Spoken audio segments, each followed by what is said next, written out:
पुरानी दिल्ली की तंग गलियों में छुपे हैं अनगिनत राज। कुछ राज जो सदियों से दफन हैं और कुछ जो अब जाग रहे हैं। राहुल और ध्रुव, ये दो जासूस जो भूतों के रहस्यों को सुलझाने के लिए जाने जाते हैं। पिछले केस में शाहजहानी कोठी पहुंचे थे।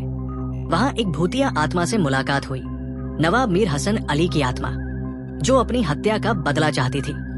मगर जाते जाते एक पत्र उनके हाथ लगा जिसमें लिखा था, अगर नवाब की हत्या के असली मास्टरमाइंड को पकड़ना है तो लाल कुएं तक जाओ। धीमी सांसें और दूर कहीं उल्लू की आवाज।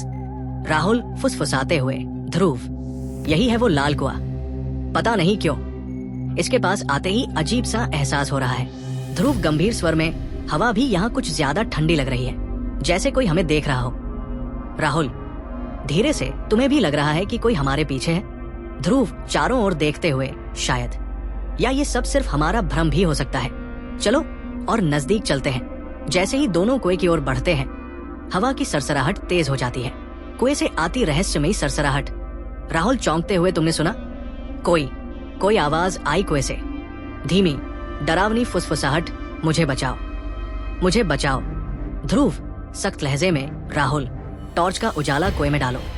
जैसे ही टॉर्च की रोशनी पड़ती है, पानी की सतह पर एक धुंधला चेहरा उभरता है, फिर अचानक गायब हो जाता है। राहुल पीछे हटते हुए, ये क्या था?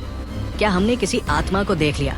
ध्रुव धीरे से, ये आत्मा हमसे कुछ कहना चाहती है, हमें इसके पीछे का सच पता लगाना होगा। ध्रुव किताब पढ़ते हुए, नवाब के नौकर, जिन्हें गद्दारी के इल्जाम में जफरुद्दीन ने इसी कुएं में डुबो दिया था और खुद उनकी हत्या की साजिश रची। राहुल सोचते हुए, मतलब ये सिर्फ एक कुआं नहीं, ये एक कब्रिस्तान है। हवा तेज चलने लगती है, हल्की गुर्राहट जैसी आवाजें, एक गूंजती हुई चीख, जफरुद्दीन ने हमें मारा, उसे सजा दिलाओ। राहुल घबराए स्वर में, ध्रुव, कुछ तो बहुत गड़बड़ है।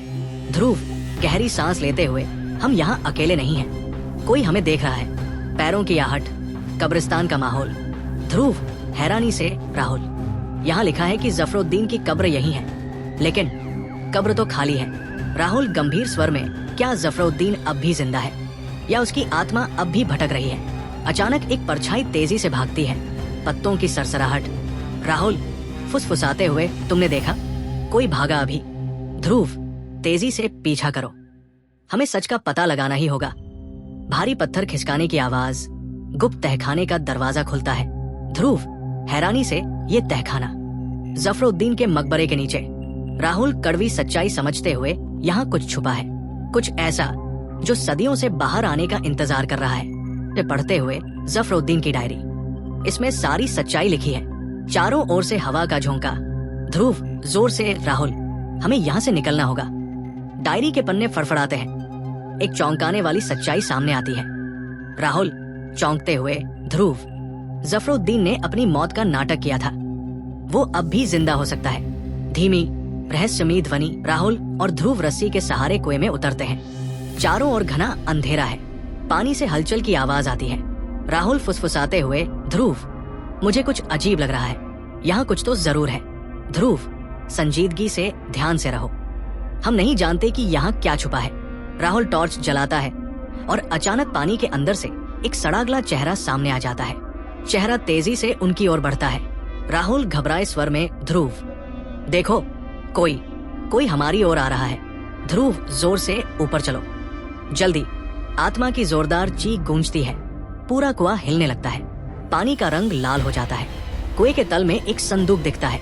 ध्रुव उसे खोलता है, अंदर एक पुराना दस्तावेज रखा है जिस पर खून के निशान हैं। राहुल दस्तावेज पढ़ते हुए, ये जफरुद्दीन का लिखा हुआ दस्तावेज है, इसमें किसी बड़े षड्यंत्र का जिक्र है।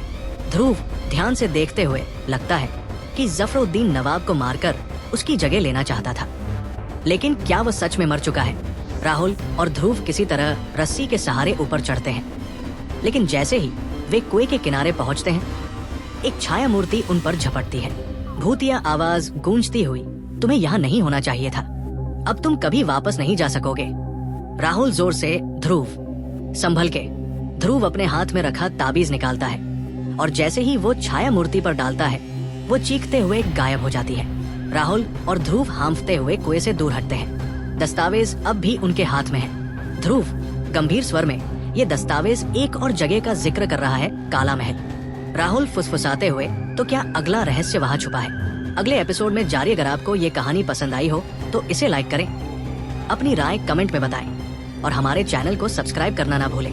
ऐसी ही और मजेदार और रहस्यमयी कहानियों के लिए हमारे साथ जुड़े रहें। धन्यवाद।